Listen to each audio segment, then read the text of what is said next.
Hello students, good afternoon. आज हम पढ़ेंगे आपकी बुक आधुनिक विज्ञान का पार्ट 4, जिसका नाम है पौधे। पौधे पूरे संसार में वृद्धि करते हैं।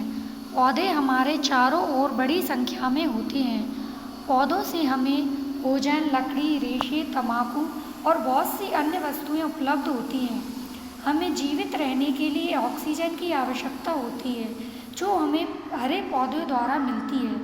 नए पौधों का उगाना न केवल जंगल की शोभा को बढ़ाता है, बल्कि मृदा प्रदूषण की जांच में भी सहायता करता है। पौधे हमारे संसार को सुंदर बनाते हैं। पौधों में प्रजनन अधिक से अधिक पौधों को हमारी पृथ्वी पर लाते हैं। पौधे दो तरीकों से पुनर्जनन करते हैं: वनस्पतियों द्वारा प्रजनन या यौन क्रिया से असंबद्ध प्रजनन, बीजों द्वारा या यौन संबंधों द्वारा। वनस्पतियों द्वारा प्रजनन: कुछ पौधे नए पौधों से प्रजनन करते हैं। अपने मातृत्व पौधों के समान, जैसे तने, जड़ या पत्तियों में इस प्रकार का प्रजनन वानस्पतिक प्रजनन कहलाता है। पौधे जो तने से बढ़ते हैं: कुछ पौधे अपने तनों के टुकड़ों से बढ़ते हैं। ये टुकड़े कटे हुए तनों के रूप में, जिन पर कलियां खिल जाती हैं, जाने जाते हैं। पौधे को काटकर छोटा कर लेते हैं और इसको मिट्टी में रखते हैं। कुछ दिनों पश्चात ये कटे हुए भाग नए पौधों के रूप में बढ़ते हैं। गुलाब, हिबिस्कस, कोलियस और गन्ना ऐसे पौधों के कुछ उदाहरण हैं जिनको उनके भागों को काटकर बड़ा किया जाता है। कुछ पौधे तने के अंदर बढ़ते हैं। पौधे जैसे आलू और अदरक अपने तने के अंदर बढ़ते हैं। इन पौधों के तने मोटे और कोमल होते हैं, क्योंकि ये अपने अंदर भोजन एकत्र करते हैं और उन पर कलियां खिलती हैं। नए पौधे इन कलियों से बढ़ते हैं जब उन्हें मिट्टी के अंदर रखा जाता है। पौधे जैम, मीठे आलू अपनी जड़ों से बढ़ते हैं।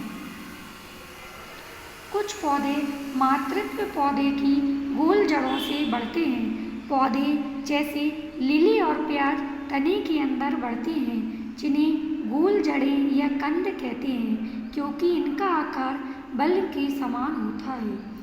बायोफाइलम पौधा अपनी पत्तियों द्वारा प्रजनन करता है। पत्तियों पर उपस्थित कलियां नए पौधों को उत्पन्न करती हैं। बीजों से नए पौधे: अधिकतर पौधे फूलों के साथ बीजों का उत्पादन करते हैं। ये नए पौधे के उत्पादन को बढ़ा सकते हैं। एक अकेला पौधा कई बीज उत्पन्न करता है, लेकिन उनमें से भी को बढ़ने का मौका नहीं मिलता। उनमें से कुछ हमारे द्वारा या पक्षियों और जंतुओं द्वारा खा लिए जाते हैं। अन्य कुछ नष्ट हो जाते हैं और कुछ सही स्थिति में नहीं बढ़ पाते। बीजों को नए पौधों में विकसित होने के लिए और अस्तित्व में बने रहने के लिए अनुकूल स्थितियां नहीं मिल पाती। प्रत्येक बीज एक पौधे को उत्पन्न करता है, जिसके अंदर एक नवजात पौधा होता है। नवजात पौधा एकत्रित भोजन से चारों ओर से घिरा होता है। यह एकत्रित भोजन नवजात पौधे को बढ़ने में सहायता करता है। जब तक यह अपना भोजन नहीं बना पाता, बीज चारों ओर से दृढ़ता से घिरा होता है, जिसे बीज आवरण कहते हैं। बीज आवरण पौधे की रक्षा करता है और नवजात पौधे और भोजन को सूख जाने से रोकता है। एक बीज के अंदर देखे बीन्स का एक बीज पूरी रात में सोख लिया जाता है। अब यह सूक्ष्म छिद्रों द्वारा पानी को ग्रहण करता है और फूल जाता है। अब सावधानी से बीज आवरण को हटा देते हैं। तुम बीज की उन पत्तियों को देख सकते हो जिनमें भोजन और भ्रूण या नवजात पौधा होता है। बीज का अंकुरण वह प्रक्रिया जिसमें एक बीज एक नवजात पौधे को उत्पन्न करता है, अंकुरण कहलाती है। क्या तुमने कभी सोचा है कि क्यों एक पौधा इतने अधिक बीज उत्पन्न करता है। इसका कारण है न केवल उन सभी में नए पौधों में बढ़ने का एक मौका प्राप्त होता है। बीज में एक कठोर आवरण होता है जो इसकी सूखने में रक्षा करता है। इसमें एक भ्रूण विद्यमान होता है जिसमें नए पौधे बढ़ जाएंगे। इसमें भ्रूण के संवर्धन के लिए भोजन भी विद्यमान होता है जब तक जड़ें और नई पत्तियां विकसित नहीं होती हैं। अंकुरण की प्रक्रिया के दौरान सर्वप्रथम बीज पानी को अवशोषित कर लेता है। भ्रूण बीज पत्रों से बढ़ने के लिए भोजन लेना शुरू कर देते हैं। जब तक ये नई पत्तियों के रूप में नहीं होते, ये छोटी जड़ को ही बाहर निकालती है जो जल और पोषक तत्वों को मिट्टी से अवशोषित करती है।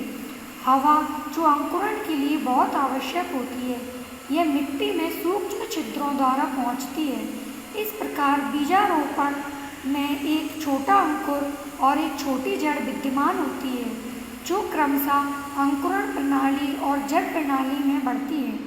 अंकुरण के लिए हवा, मिट्टी, पानी और सूर्य का प्रकाश सभी जरूरी होते हैं। यदि उनमें से कोई भी गायब है तो बीज एक पौधे को उत्पन्न नहीं करेगा।